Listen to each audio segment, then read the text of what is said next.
Salam sejahtera. Berita pagi Sarawak edisi Khamis 18 Februari bersama saya Debbie Amanda Padan. Sarawak merekodkan 3 lagi kes kematian jangkitan COVID-19 semalam, menjadikan jumlah keseluruhan meningkat kepada 65 kematian. Jawatankuasa Pengurusan Bencana Negeri JPBN dalam kenyataan medianya memberitahu 3 kes kematian semalam dilaporkan di Kuching, Bintulu dan Sibu. Kes kematian ke-63 melibatkan seorang lelaki warga tempatan berumur 63 tahun. Kes yang berasal dari daerah Simunjan dimasukkan ke Hospital Umum Sarawak kerana mengalami masalah kesukaran bernafas. Kes kematian ke-64 melibatkan seorang lelaki warga tempatan berumur 74 tahun. Kes yang berasal dari daerah Dalat dimasukkan ke Hospital Bintulu kerana mengalami masalah kesukaran bernafas. Manakala kes kematian ke-65 melibatkan seorang lelaki warga tempatan berumur 73 tahun, kes dimasukkan ke Hospital Sibu selepas ditemui tidak sedarkan diri di sebuah pusat jagaan. Sementara itu, satu lagi kluster baru turut diisytiharkan semalam, iaitu kluster Jan Yong Kapit. Kluster itu adalah kluster komuniti yang telah dikesan di daerah Kapit, melibatkan sebuah rumah panjang di kawasan Sungai Yong di daerah Kapit. Sehingga kini Sarawak mempunyai 22 kluster yang masih aktif. Sementara itu, Sarawak mencatatkan 200 kes positif semalam, menjadikan jumlah keseluruhan meningkat kepada 7,225 kes. Pelaksanaan Perintah Kawalan Pergerakan diperketatkan PKPD di kawasan yang mempunyai kes positif COVID-19 ternyata lebih efektif dalam mengekang penularan wabak tersebut. Timbalan Ketua Menteri Dato' Amar Douglas Uka Embas berkata, pengesanan aktif kes dan kontak juga dapat dilakukan dengan lebih berkesan.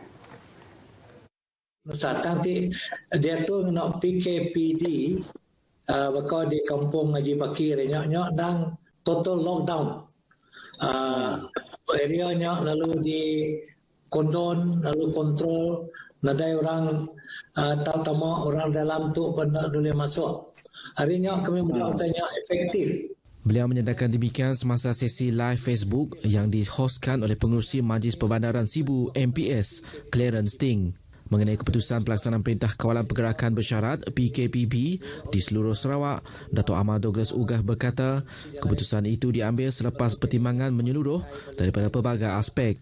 Ia merangkumi kelangsungan hidup semua pihak, antaranya peniaga-peniaga kecil dan penjaja yang terjejas ekoran Perintah Kawalan Pergerakan PKP.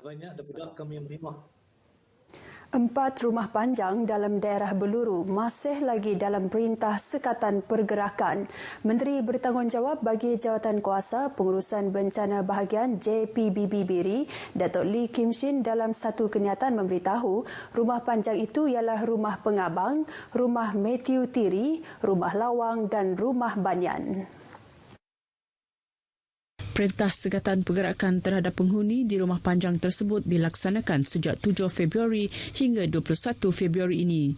Manakala Sekatan Pergerakan terhadap 9 lagi rumah panjang di bahagian Miri telah ditamatkan, termasuk 6 di daerah Beluru, 2 di daerah Subis dan 1 di daerah Telang Usan. Sementara itu, susulan kes positif yang dilaporkan di daerah Beluru, Jabatan Kesihatan telah melakukan pengesanan kontak secara aktif pada 12 Februari hingga 14 Februari lepas. Sebanyak 307 ujian swab COVID-19 telah dilakukan membabitkan lokaliti di Rumah Baran, Rumah Hillary Tawan, Rumah Ramba Anak Abid, Rumah Plantation Bakong dan Kampung Haji Muhammad Yusof Taha. Dalam pada itu, Perintah Sekatan Pergerakan di sebuah estet dalam daerah Subis masih berjalan sehingga 22 Februari ini. Manakala Sekatan Pergerakan di 3 buah ladang di daerah tersebut telah ditamatkan. Beberapa projek pembangunan yang telah dan sedang dilaksana di daerah kecil Sepauh ketika ini bakal mengubah pemandangan fizikal dan memacu sosioekonomi penduduk Sepauh. Salah satu projek yang dijangka akan memberi impak besar terhadap pembangunan di Sepauh adalah projek pembinaan lapangan terbang landasan pendek berbuling Stolport yang bernilai RM108 juta. Timbalan Ketua Menteri Datuk Ahmad Douglas Ugah Embas dalam beberapa pertemuan secara maya bersama penduduk di Sepauh sebelum ini menjelaskan projek berbuling Stolpot kini telah selesai proses tender. Projek itu nanti bakal menampung keperluan industri pertanian di Sarawak khususnya di wilayah tengah negeri ini yang telah dikenal pasti sebagai kawasan pengeluaran makanan. Selain itu, menurut Datuk Ahmad Douglas, pembinaan jambatan Tanjung Sebekut juga dalam proses tender selain permohonan pembinaan klinik kesihatan Sepauh yang baru sudah dikemukakan kepada kerajaan. Bagi projek pembinaan pejabat daerah kecil Sepauh yang baru, ia telah siap penghujung tahun lepas dan telah digunakan awal tahun ini. Lain-lain projek yang sedang dalam pelaksanaan termasuklah pembinaan kompleks sukan Sepauh dan Sepauh Riverfront. Sarawak merekodkan 712 kes melibatkan 780 tangkapan penguatkuasaan aktiviti penyalahgunaan dadah dan substan sepanjang tempoh Januari lepas. Tangkapan tersebut hasil daripada 984 operasi yang dijalankan Jabatan Siasatan Jenayah Narkotik Polis Diraja Malaysia, Agensi Anti Dadah Kebangsaan dan Jabatan Kastam Diraja Malaysia. Daripada jumlah kes yang direkodkan, 43 kes yang melibatkan 62 tangkapan adalah kesalahan membekal dan mengedar dadah dan substan. Manakala 160 kes yang melibatkan 209 tangkapan adalah kesalahan memiliki dadah dan substan. Bagi kesalahan positif urin di bawah Seksyen 15-1-A Akta Dadah Berbahaya 1952, sebanyak 427 kes melibatkan 427 tangkapan telah direkodkan sepanjang tempoh tersebut. Demikian dinyatakan Menteri Kebajikan Kesejahteraan Komuniti, Wanita, Keluarga dan Pembangunan Kanak-kanak Datuk Seri Fatimah Abdullah dalam sidang media laporan bulanan Jawatan Kuasa Sehenti OSC bagi menangani isu dadah dan substan negeri Sarawak di Kuching. Dalam pada itu, Datuk Fatimah memaklumkan beberapa perancangan telah diatur OSC tahun ini bagi mengurangkan kes berkaitan dadah, antaranya penubuhan pusat-pusat pembangunan intervensi komuniti terjebak substan dan memperluas perkhidmatan OSCA secara bersasar selain meningkatkan program pencegahan dalam komuniti. Tanaman nanas jenis keningau diamond yang diusahakan di Limbang diyakini mampu tembusi pasaran ekspor. Melihat kepada potensi dan peluang tersebut, Kementerian Pemodenan Pertanian, Tanah Adat dan Pembangunan Wilayah mahu memperluas tanaman tersebut pada skala lebih besar. Menteri Muda Kementerian Berkenaan Datuk Dr. Abdul Rahman Ismail berkata, seramai 24 peserta terlibat dalam penanaman nanas keningau diamond setakat ini yang diusahakan secara berkelompok oleh penduduk di Kampung Pandam, Limbang.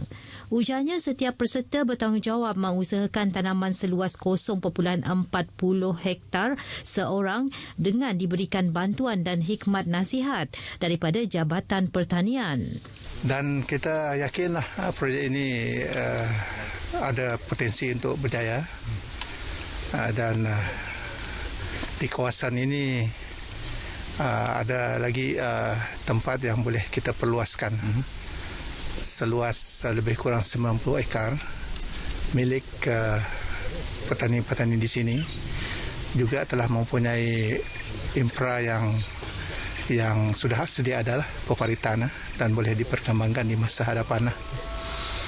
Kita percaya dengan perkembangan ini pertanian di negeri Sarawak berada di landasan yang betul.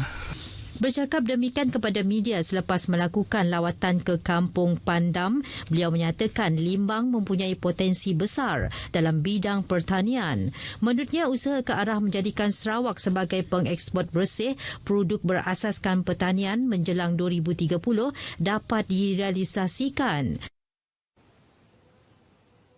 Jabatan Bomba dan Penyelamat Limbang akan memperkasa perkhidmatan anggota dalam menjaga keselamatan masyarakat. Ketua Unit Keselamatan Kebakaran Zon 7, Penolong Penguasa Bomba Azman Ibrahim menyatakan selain memantau perkembangan banjir, pihaknya juga bergerak aktif dalam memberi khidmat nasihat tentang keselamatan. Jabatan Bomba dan pihak Malaysia khususnya di Limbang juga menjalankan kerja-kerja latihan dari segi aspek keselamatan kebakaran kepada masyarakat setempat. Beliau berkata demikian kepada pemberita selepas membuat taklimat keselamatan dan kebakaran di Feri Limbang. Sementara itu, mengulas mengenai perkembangan pandemik COVID-19 kini, pihaknya mengambil langkah proaktif dengan melaksanakan program khidmat keselamatan secara berkala dan mematuhi prosedur operasi standard yang ditetapkan. Sebanyak 96 kes berkaitan kesalahan peniaga direkodkan di bahagian Seri Aman dan Betong sepanjang tempoh pelaksanaan Perintah Kawalan Pergerakan bermula Mac tahun lalu hingga semalam. Ketua Cawangan Kementerian Perdagangan Dalam Negeri dan Hal Ehwal Pengguna KPDN HEP Seri Aman, Pelani Komiti berkata ia melibatkan nilai rampasan mencecah RM117,275 manakala nilai kompaun sebanyak RM19,750. Kes-kes tersebut melibatkan kesalahan di bawah pelbagai akta. Di bawah akta kawalan bekalan 1961 itu sebanyak 9 kes. Di bawah akta kawalan harga dan anti pencatutan sebanyak 55 kes. Di bawah akta perihal dagangan 2011 sebanyak 3 kes. Dan 29 kes dihasilkan di bawah Akta Timbang dan Sukat 1972. Bercakap kepada pemberita di Seri Aman, Pelani berkata sepanjang tempoh itu juga pihaknya telah melakukan 4,977 pemeriksaan, penguatkuasaan akta dan pemeriksaan pematuhan prosedur operasi standard. Dari jumlah itu, 3,648 pemeriksaan dijalankan di premis-premis di kawasan bandar manakala selebihnya di kawasan luar bandar. Persatuan Jati Mirek akan memanfaatkan platform teknologi digital untuk menghidupkan semula bahasa kaum Jati Mirek yang kian pupus. Presidennya Dato' Abdillah Abdul Rahim berkata, usaha itu seiring dengan kemajuan teknologi masa kini bagi menarik minat generasi muda dan golongan penyelidik terhadap bahasa kaum minoriti itu. And of course, dia punya significant is good pada generasi baru, supaya bahasa itu tidak hilang dan ianya kekal dapat digunakan dan untuk bahan rujukan. Beliau berkata demikian kepada pemberita selepas mengadakan kunjungan hormat terhadap Ketua Menteri Datuk Patinggi Abang Johari Tun Openg di Wisma Bapa Malaysia Petra Jaya Kuching. Pertemuan bersama Ketua Menteri itu adalah bagi menyerahkan penghasilan buku daftar kata kaum Jati Mirek di Sarawak yang diterbitkan menggunakan dana RM100,000 daripada kerajaan negeri.